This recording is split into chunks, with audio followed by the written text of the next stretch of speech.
പാലക്കാട് നെന്മാറ ഇരട്ടക്കൊലക്കേസിൽ വിചാരണ പുരോഗമിക്കുകയാണ്. അതിനിടെ കേസിലെ 3 സാക്ഷികൾ മൊഴി മാറ്റിയിരിക്കുന്നു. ചെന്താമരയുടെ സഹോദരൻ രാധാകൃഷ്ണനും ഭാര്യ രമയും അയൽവാസിയുമാണ് മൊഴി മാറ്റിയത്. ഇവർ കൂറുമാറിയതായി കണക്കാക്കണമെന്ന് പ്രോസിക്യൂഷൻ കോടതിയിൽ ആവശ്യപ്പെട്ടു.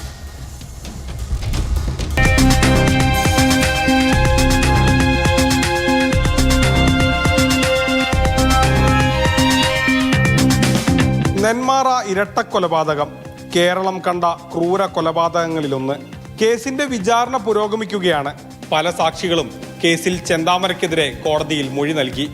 ഇതിനിടെയാണ് 3 സാക്ഷികൾ കോടതിയിൽ മൊഴി മാറ്റിയത്. ചെന്താമരയുടെ സഹോദരൻ രാധാകൃഷ്ണനാണ് മൊഴി മാറ്റിയ സാക്ഷികളിൽ പ്രധാനി.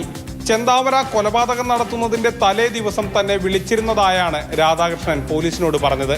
സുധാകരനെ കൊന്ന് ജയിലിൽ പോകുമെന്ന് ചെന്താമര പറഞ്ഞതായും രാധാകൃഷ്ണൻ പോലീസിന് മൊഴി നൽകിയിരുന്നു.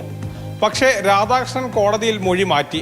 കൊലപാതകത്തിന്റെ തലേ ദിവസം ചെന്താമര വിളിച്ചിട്ടില്ലെന്നാണ് സഹോദരൻ കോടതിയിൽ പറഞ്ഞത്. പക്ഷേ ഫോൺ രേഖകൾ വാദിഭാഗം കോടതിയിൽ ഹാജരാക്കി. രാധാകൃഷ്ണന്റെ ഭാര്യ രമയും അയൽവാസി പൊന്നുകുട്ടിയും പോലീസിന് നൽകിയ മൊഴിയിൽ ഉറച്ചു നിന്നില്ല. ഇവർ കൂറുമാറിയതായി കണക്കാക്കണമെന്ന് വാദിഭാഗം കോടതിയിൽ ആവശ്യപ്പെട്ടു.